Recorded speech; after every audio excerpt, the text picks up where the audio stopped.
तो अभी हम लोग देखने जा रहे हैं जेएमएस 2002 का क्वेश्चन। इसमें क्या करता है, limit n tends to infinity one power p, two power p, three power p, n power p है, और नीचे में एन प्लस वन का पावर पी है।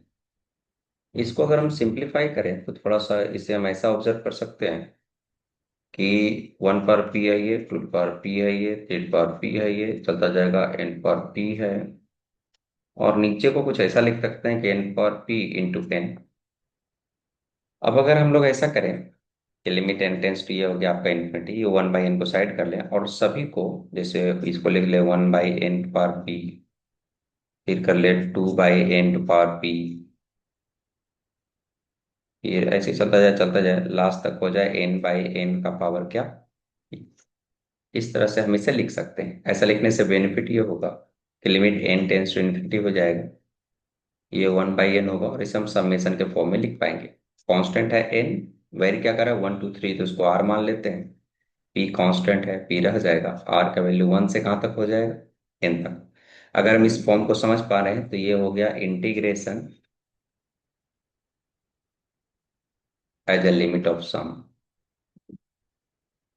हम लोग इंटीग्रेशन समझने वाले हैं एज ए लिमिट ऑफ क्या, सम से। तो उस केस में क्या किया जाता है, नॉर्मल सी बात है, आर बाई एन को रिप्लेस कर दिया जाता है एक्स से, वन बाई एन को रिप्लेस कर देता है डी एक्स से, और समेशन को रिप्लेस कर देते हैं हम लोग किससे, इंटीग्रेशन से। तो क्वेश्चन स्प्लिट हो गया, तो ये कितना बन जाएगा, x power p d x. ये है लोअर लिमिट वन। तो लोअर लिमिट इसका कैसे लिखते हैं, one by n, n tends to infinity. Integration का अपर लिमिट कैसे लिखते हैं, समेशन का upper limit by n, n tends to क्या, इंफिनिटी। तो ये क्वेश्चन बन जाता है जीरो से लेकर वन तक x power p d x. इसको इंटीग्रेट करेंगे, it becomes x power P plus one by P plus क्या, वन। यहाँ हो जाएगा जीरो से वन तक, तो ये क्या बन जाएगा, वन बाई पी प्लस क्या, वन। तो हमारा ऑप्शन कौन सा हो जाएगा, ऑप्शन नंबर ए। लेकिन अगर हमारा ध्यान इंटीग्रेशन या लिमिट ऑफ सम पे नहीं जाता है तो हम लोग इसको पैटर्न से भी कर सकते हैं। कौन सा पैटर्न, देख लेते हैं। तो हम लोग और क्या ट्राई कर सकते हैं, लेट सपोज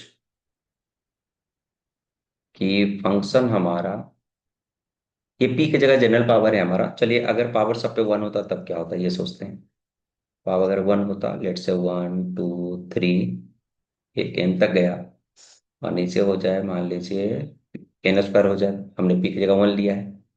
तो हमें पता है लिमिट एन टेंस टू क्या हो जाएगा, इन्फिनिटी। ऊपर वाले का सम पता है कि ये होता है n into n plus one by क्या, टू एन स्क्वायर। अब देखिए इन्फिनिटी जा रहा है तो हम लोग क्या देखेंगे, ऊपर का डिग्री बाई नीचे का डिग्री, दोनों का डिग्री इक्वल आ रहा है। अगर दोनों का डिग्री इक्वल आ रहा है तो ये कितना हो जाएगा, बेसिकली ये कन्वर्ट हो जाएगा एन स्क्वायर प्लस क्या, एन में। तो एन स्क्वायर कोफिशिएंट कितना है, वन, यहाँ कितना है, टू। दोनों का डिग्री इक्वल है, इसलिए आंसर क्या होगा, कोफिशिएंट का ratio, that is one by to. लेकिन मान लेते हैं इसी पे डिग्री अगर टू होता, वन स्क्वायर टू स्क्वायर चलता जाता, लेट से एन स्क्वायर, तो नीचे पी कितना हो जाता है, एन क्यूब हो जाता। तब क्या सोचते हैं, लिमिट एन टेंस टू क्या है, इन्फिनिटी। तो इसका सम कितना होता है, n into n plus one into two n plus one, by हो जाता क्या, सिक्स। और ये क्या रहता, एन क्यूब। अब देखिए नीचे का हाईएस्ट डिग्री कितना है, थ्री। ऊपर का highest degree n into two n, यानी टू एन क्यूब। ऊपर से हाईएस्ट डिग्री कितना मिलता, टू एन क्यूब। दोनों का डिग्री फिर से सेम रहता। तो आंसर क्या था, कोफिशिएंट का ratio that is two by six comes out one by क्या, थ्री। इसी तरीके से अगर हम लोग limit n tends to infinity करते, वन क्यूब टू क्यूब चलता जाता एन क्यूब तक, और नीचे पी का वैल्यू थ्री लेते तो फोर हो जाता, limit n tends to infinity. तो ये कितना बनता, n into n plus one by two का क्या हो जाता है, होल स्क्वायर बाई कितना होगा, एन पर क्या, फोर। तो इसको जब आगे बढ़ाते तो एन टेंस टू इन्फिनिटी हो जाएगा, बन जाएगा वन बाई फोर इंटू, ये हो जाएगा एन स्क्वायर प्लस एन का होल स्क्वायर बाई क्या, पावर फोर। ऊपर से भी देखिए पावर कितना आएगा, फोर, क्योंकि ये वाला टर्म कन्वर्ट हो जाएगा n power four plus n square plus क्या, टू एन क्यूब में। तो एन पावर फोर दोनों का डिग्री सेम, आंसर होगा कोफिशिएंट का रेशियो दैट इज वन, और ये वन बाई फोर। तो पैटर्न समझिए, जब पी का वैल्यू वन था तो answer one by two, p का वैल्यू टू था तो answer one by three, p का वैल्यू थ्री था तो आंसर वन बाई फोर। तो अब बढ़ते बढ़ते पी तक गए तो answer one by one plus क्या, पी। तो इस तरह से हम लोग कर सकते हैं।